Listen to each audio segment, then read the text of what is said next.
Are your fears bigger than your faith? Cici here, and today I'm sharing a passage from a book that I was reading this morning. So the book that I was reading had a chapter. It has a bunch of really short chapters with different things to help you be great. And this chapter that I came across this morning was titled "Success Isn't Sexy." Right? Do you agree with that? Is success sexy? Let me know what you think in the comments below. So I saw this chapter title "Success Isn't Sexy," so of course I dug in because it resonated to me because this is something that I talk about a lot with some of my coaching clients, as well as some of the folks who are in my team in my home-based business. So here's what I see, right? People will say they want to reach a goal, right? And this could be a personal goal, this could be a health goal, this could be a business goal, and they get really excited about it because the idea of that goal is amazing. The idea of what they can do with that goal is awesome. And then there's this realization that happens, right? They realize that this whole idea of an overnight success is a myth, right? There is nothing real about an overnight success, right? Success isn't sexy. It's not easy. It's not like the lotto mindset that we have where we think we can flip a switch and turn something on and all of a sudden we win, or we can go and buy a ticket and the next thing you know our lives are changed. That's not what real success looks like, right? And when people realize that, one of the things that I notice is that they can start to intellectualize quitting.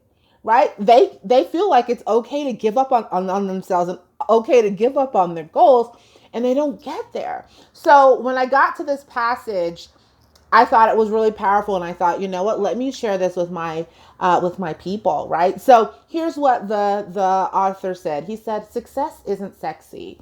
It's all about working the basics of excellence with a passionate consistency." I love that word, consistency.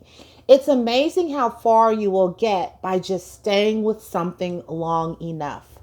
Most people give up too early. Their fears are bigger than their faith, I guess. All right, so that was the passage. I thought it was really powerful. And it kind of begs a couple of questions. One, are your fears bigger than your faith? Right? Do you show up in your life, in your business, in your family, in your health goals? Do you show up passionately consistent?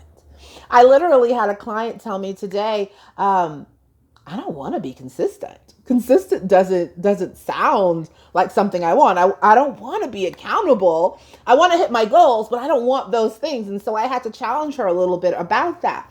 And so if you're somebody who has big dreams, you're going to have to be willing to walk through those fears and have faith in what it is that you're doing and have faith in the basic actions that it takes to get you there. You have to have so much faith, in fact, that you have to show up so consistently that your success becomes inevitable. When other people look at you and they see, you know what, she is passionately consistent, there's no way she's not going to reach her goals because she keeps going. Because like the author said, most people give up too early, right? It's amazing how far you will get by staying with something long enough. Most people give up too early. Their fears are bigger than their faith, I guess. So that's a question you have to ask yourself, right? That's